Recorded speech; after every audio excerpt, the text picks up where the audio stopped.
আমার শরীরটা অনেকটা দুর্বল লাগতেছে, আমার শরীরটা বেশি ভালো না।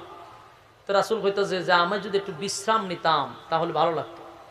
আলী হুজুর কই পাইবেন বিশ্রামের জায়গা, চতুর্দিকে মরুভূমি, একটা বৃক্ষ দেখলে সেখানে আপনাকে বিশ্রামের ব্যবস্থা করব। আল্লাহর হাবিব বলেন, আলী রে আমার মনটা চায় আমি এখানে বসে যাই।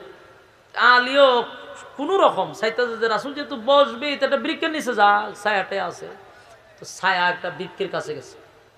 সেখানে যাওয়ার পরে আলী বলে, হুজুর এখন আপনি বিশ্রাম নেবেন। আল্লাহর হাবিব বলেন, আলী তোমার উরাতটারে যদি বালিশ বানায়া দেই কোনো অসুবিধা আছে? আলী তোমার উরাতের মধ্যে আমি নবী মাথা রেখে একটু ঘুমাবো। হযরত আলী আশ্চর্য হয়ে গেছে।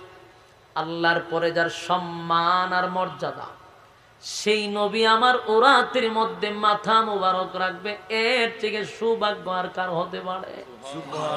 এত বড় কপাল আমার।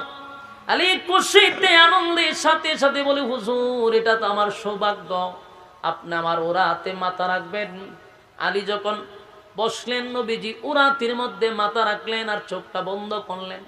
আলী আবার নবীরে খুব কাছ থেকে দেখতেছে যে উরাতে যদি আপনার মাথা থাকে তা আপনারা দেখতে কি আমার অসুবিধা হইব? এর খুব ভালো করে নবীর চেহারা দিয়ে চাইছে। আলী হইয়া তো কাছ থেকে আমি কোনোদিন দেখতে পারি না, আর উরাতে মাথা চেহারা নবীর একেবারে বালা কইরা আলী দেখতেছে। আল্লাহর হাবিবের চেহারা এত সুন্দর চেহারা আলী তো প্রতিদিন দেখে, কিন্তু আজকের দেখাটা ব্যতিক্রম। উরাতের মধ্যে মাথা রেখে নবী ঘুমাইলেন। আলী নবী এক দৃষ্টিতে নবীর চেহারার দিকে তাকায় আছে। একটা সময় নবীর চেহারার দিকে তাকাইতে তাকাইতে তাকায়া দেখে আসরের টাইম যেতেছে, আরে নামাজের টাইম হয়েছে, আসরের টাইম হয়ে গেল।